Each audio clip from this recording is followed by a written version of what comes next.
if I could have Samantha and Lisa from Tokeativity, give it up! Hi everybody, how you doing? Who's high right now? Raise your hand. All right, good job. Okay, my name is Lisa Snyder. I'm the founder and CEO of Tokeativity, the global cannabis community for women. If you're not familiar with our mission, we work to empower women at the root level and forward the normalization of cannabis through our in-person and online events locally and across the globe. When I lost both my parents to cancer when I was in my 20s, cannabis education and normalization became quickly important to me. My dad was an Emmy Award-winning video engineer for CBS television and taught me that technology was an instrument of communication. Through him, I learned that the internet was a powerful organizational tool that could empower people to fight for their personal freedoms.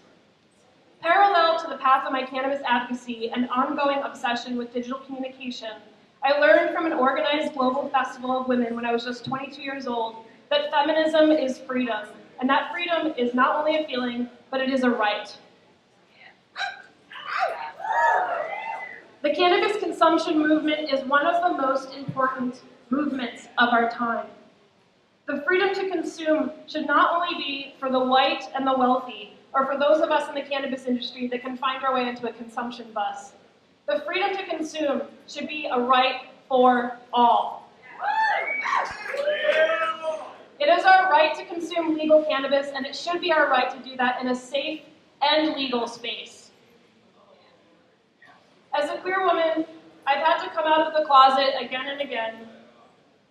My life's work has come together to help empower women to find themselves and to help them come out of the green closet and to make educated choices around cannabis consumption for them and their families.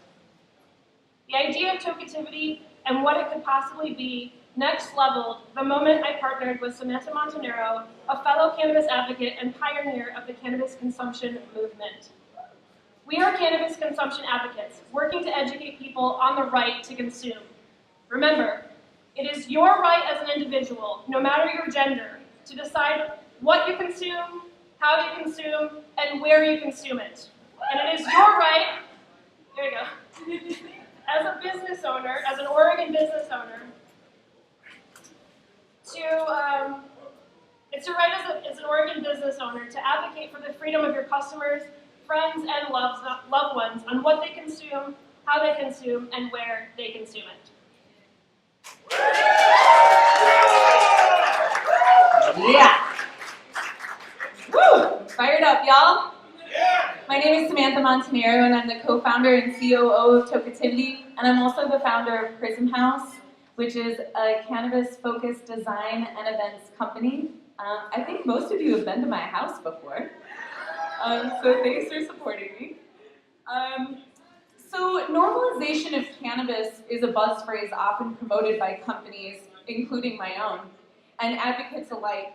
And we could not be more on board with making cannabis a more normal part of our everyday life as American citizens. As legalization sweeps the nation, the image of the plant is being normalized. Every day, people are opening their minds to the possibility that this plant is safe to consume. However, something I've noticed is the normalization of cannabis consumption is often overlooked and avoided. Stoner bro culture is alive and well, and the American people still have images of scrambled eggs and deadbeat dudes ingrained in their minds. The normalization of cannabis consumption is an important focus, especially for women and mothers. Women shatter the stigmas of stoner culture as community leaders in schools and communities, as healthcare nurses and doctors, and as the buying decision makers in their homes. Mothers are the most vulnerable group when it comes to consumption because they're responsible for another life. If mothers don't have a place to consume, what are they supposed to do? Even though the people of Oregon legalized the adult use of cannabis, the lack of places to consume outside of one's home puts everyone, and especially mothers, in a sticky, icky situation, if you know what I mean. So normalization of cannabis and consumption, the normalization of cannabis and cannabis consumption is not happening at home. That's not happening at home where I'm just chilling smoking my bowl. That happens in public spaces or organized private spaces where we can all get together to celebrate the many diverse ways to consume this beautiful plant. Right now, here in Oregon, we have the opportunity to continue to be the pioneers and the leaders in the global cannabis wave for human consumption rights. This is simply about the right to consume. Please help us support the New Revenue Coalition and this important work that they're doing for our freedom and for the right to consume. Thank you.